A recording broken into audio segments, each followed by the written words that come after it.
আমাদের সংস্কৃতি, আমাদের সংস্কার সর্বদা থাকবে আমাদের সাথে। ভারতের মহান গ্রন্থ আর কাব্যের সম্পূর্ণ সংকলন। সাবস্ক্রাইব করুন তিলক। তাই উচিত কার্য এটাই যে আপনি সময় থাকতে এখান থেকে চলে যান। আমরা সবাই মথুরায় আছি। পরিস্থিতির উন্নতি হলেই আমরা আপনাকে সংবাদ দেব। ততক্ষণ আমরা আপনার সুরক্ষার জন্য চিন্তিত মহারাজ।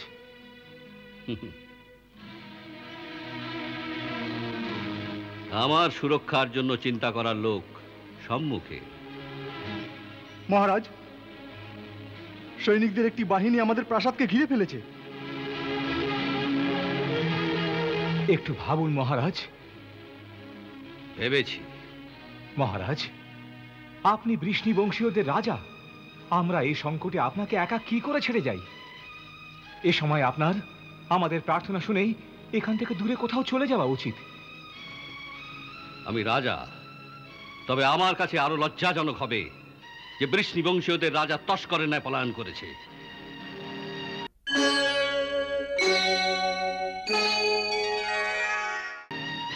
আমি রাজার ন্যায় বেঁচেছি আর রাজার ন্যায় মরব। আপনি আমার জন্য চিন্তা করবেন না। আমার রক্ষক আমার সাথী আছেন। আপনি প্রাসাদের গুপ্তদ্বার দিয়ে নিঃশব্দে চলে যান আর সাথীদের সামলান।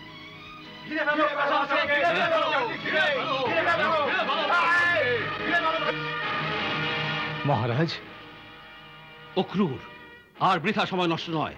আসুন, আপনাকে গুপ্ত পথ দেখিয়ে দিই। আসুন।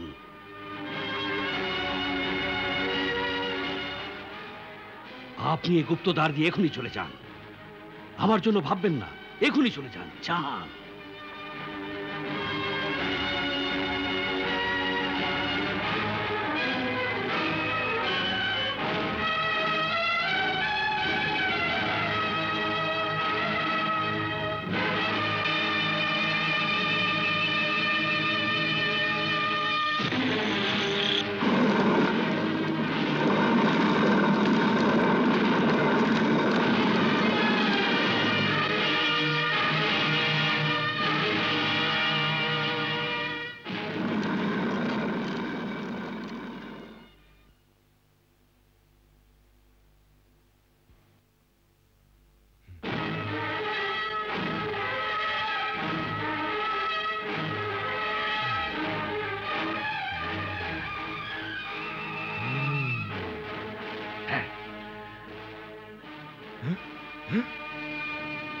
এসব কি?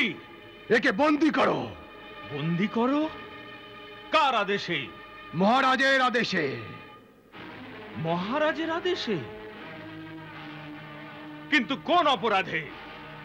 আপনার অপরাধ দেশদ্রোহ। দেশদ্রোহ? তুমি কি জানো না আমি কে? হ্যাঁ, জানি। আপনি মথুরার প্রধানমন্ত্রী ছিলেন। ছিলাম? হ্যাঁ, কিন্তু আপনি একথা জানেন না যে এখন মথুরার প্রধানমন্ত্রী আমি। প্রধানমন্ত্রী? হ্যাঁ, নিয়ে যাও একে। প্রধানমন্ত্রী আটক হয়েছেন, রাজপুরোহিতকে বন্দী করা হয়েছে।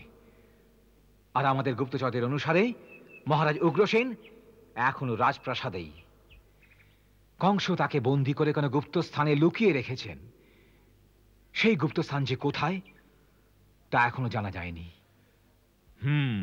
তাহলে এই জন্য কংস সারা নগরে পথ অবরোধ করে রেখেছে, যাতে লোকে না মিলিত হতে পারে আর এ কথা নগরে না ছড়ায়। কংসের এই চাল বড় স্পষ্ট অনুভূত হচ্ছে। কংস তো এই চাল সফলভাবেই চালল, কিন্তু এখন আমাদের কি করণীয় সেই বিষয়ে ভাবা যাক। এখন ভাবার জন্য আছেই বা কি? নীতি একথাই বলে, যখন শত্রুর পাল্লা ভারী হয় তখন তার থেকে দূরে যাওয়াই শ্রেয়। সেই জন্য আমার পরামর্শ হলো, এখন এই সময় কংসের বিরোধিতা করার উপযুক্ত নয়। এই প্রকারে ও যাদব সর্দারদেরও এক এক করে বন্দী করার আগে আমাদের সবার এখান থেকে বেরিয়ে দূর দূরান্তে চলে যাওয়া উচিত। হ্যাঁ, একটি কাজ এখনই করা উচিত। যত শীঘ্র সম্ভব নারী আর শিশুদের নগরের বাইরে আপন আপন সীমান্তে প্রেরণ করো। কারণ মগধের সৈনিকদের কোনো বিশ্বাস নেই। আমি আর মিত্রসেন আজই কুমার বসুদেবের দ্বিতীয় পত্নী রোহিণীকে রাতারাতি এখান থেকে সরিয়ে গোকুলে নন্দরায়ের কাছে রেখে আসব। কুমার বসুদেব এবং নন্দরায় একই মাতামহের দৌহিত্র, তাই দেবী রোহিণী সেখানে সুরক্ষিত আর সুখেই থাকবেন। কিন্তু আমি এ সময় আমার স্বামীকে কারাগৃহে রেখে মথুরা থেকে কি করে যেতে পারি?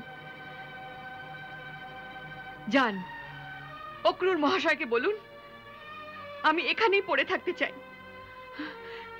এ সময় আমার স্বামীর সাথে না হোক, কিন্তু একই নগরে ওর নিকটে তো আছে। দেবী রোহিণী, আপনার মনোভাব উচ্চ আর সম্মানজনক, কিন্তু একথা ভুলবেন না যে আপনি এই মুহূর্তে বৃষ্ণি বংশীয়দের রানী। মহারাজ গৃহবন্দী, দেবী দেবকী বসুদেব মহাশয়ের সাথে কারাগৃহে। এই সংকটের সময় আজ আপনি আসার এমন এক প্রদীপ, যার দিকে তাকিয়ে সকল যাদবগণের সাহস বৃদ্ধি পাবে। যাদবকুলের পথ প্রদর্শনের জন্য আপনার পরম আবশ্যকতা আছে। ভবিষ্যতে এমন সময়ও আসতে পারে যখন আপনি যাদব সেনাদের নেত্রী হতে পারেন। তাই কোনো প্রকারে কংস আপনাকেও বন্দী করার আগে আপনার এই স্থান ত্যাগ করা উচিত।